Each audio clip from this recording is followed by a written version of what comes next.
दोस्तों, घुटने का दर्द जो है ये बहुत ही तकलीफ़देह हो सकता है और ख़ास तौर पे अगर ये आगे की साइड पे यहाँ पे जहाँ पे आप देख रहे हैं, यहाँ पे हो तो बहुत ही तकलीफ़ होती है। तो इस वीडियो में मैं आपको चंद ऐसी आसान एक्सरसाइज़ बताने लगा हूँ, जिनमें एक सिर्फ़ है जिसके लिए आपको जिम की मशीन चाहिए, बाकी जितनी भी हैं वो आप घर पर कर सकते हैं। तो आप इन आसान एक्सरसाइज़ से आप अपने घुटने को ठीक कर सकते हैं।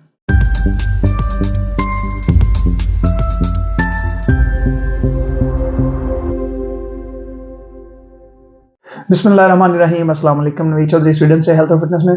दोस्तों, घुटने का दर्द जो है ये बहुत ही तकलीफ़देह हो सकता है और हमारे लोग जैसे ही अगर कहीं दर्द होता है तो जल्दी-जल्दी सीधा डॉक्टर के पास भागते हैं, वो टीका ठोकता है, दवाई देता है, लेकिन वो दर्द जो जहाँ पे जिस वजह से होता है या जिन मसल्स की प्रॉब्लम की वजह से होता है, वो वैसे के वैसे ही रहते हैं। तो इस वीडियो में मैं आपको चंद छोटी-छोटी एक्सरसाइज़ बताने लगा हूँ जो आप करके आप उसको अपने उस मसल को जो है वो ताकतवर कर सकते हैं, उसको रिहैब यानी कि उसकी जो रिकवरी है वो आप कर सकते हैं और चंद दिनों के बाद जो है, अगर तो आपको बहुत ज़्यादा तकलीफ़ है तो मैं आपको मना नहीं कर रहा कि आप कोई जो है वो दर्द वाली दवाई ना लें। लेकिन अगर आप साथ ही एक्सरसाइज़ करते हैं तो आपको दोबारा ये तकलीफ़ नहीं होगी और वो जो दर्द वाली घुटने के आगे की जगह है वो आपकी स्ट्रॉन्ग हो जाएगी। तो चलें शुरू करते हैं ये तमाम एक्सरसाइज़ेज़।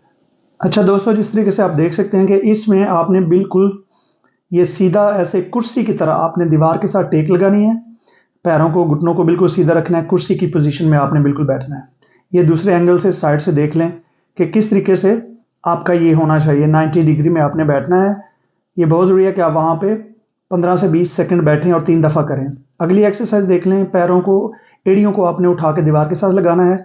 इस तरीके से आपने थोड़ा-सा नीचे जाना है और इस एक्सरसाइज़ को भी आपने कम से कम 15 से 20 सेकंड के लिए 3 दफ़ा करना है आपने। आप 30 सेकंड तक भी कर सकते हैं, लेकिन कम से कम 15 से 20 सेकंड। ये सामने से आप देख लें कि किस तरीके से एड़ियों को ऐसे आपने ऊपर इस तरीके से दीवार के साथ लगाना है और आप जो है नीचे होंगे।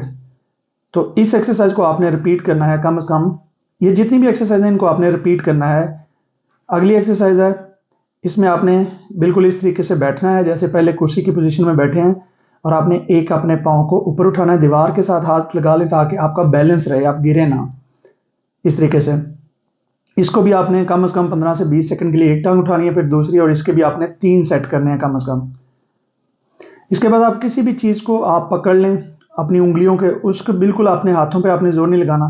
तो इस कुर्सी की पोजीशन में होके तो आपने पीछे की तरफ थोड़ा सा अपने आप को लीन करना है, यानी कि अपने जो सर वाली जगह है उसको पीछे की तरफ लेके जाना है। इसके भी आपने 3 सेट करने हैं।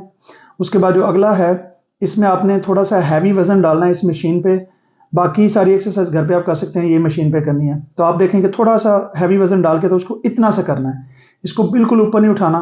इतना सा करके आपने इसको 20 से 30 सेकंड के लिए कम से कम रखना है और उसके बाद आपने दूसरी लेग जो है वो चेंज कर लेनी है और आपने 3 दफ़ा दोनों लेग्स को चेंज करना है। एक-एक करके इसके 3 सेट आपने करने हैं। ठीक है जी? मुझे उम्मीद है इंशाल्लाह इन तमाम एक्सरसाइज से आपको बहुत ही ज़्यादा जो है वो फ़ायदा होने वाला है। दोस्तों, मुझे उम्मीद है आपने इस वीडियो से ज़रूर कुछ ना कुछ सीखा होगा। अगर आपको ये वीडियो अच्छी लगी है तो इसको दोस्तों के साथ शेयर कीजिए, मुझे टिकटॉक पे फॉलो कीजिए और यूट्यूब पे सब्सक्राइब कीजिए। और मैं आपको गारंटी देता हूँ कि मेरी तमाम वीडियो से आपको, आपकी फैमिली को कुछ ना कुछ ज़रूर फ़ायदा होगा। इजाज़त दीजिए, मिलते हैं एक ऐसी ही अच्छी नेक्स्ट वीडियो में। खुदा हाफ़िज़।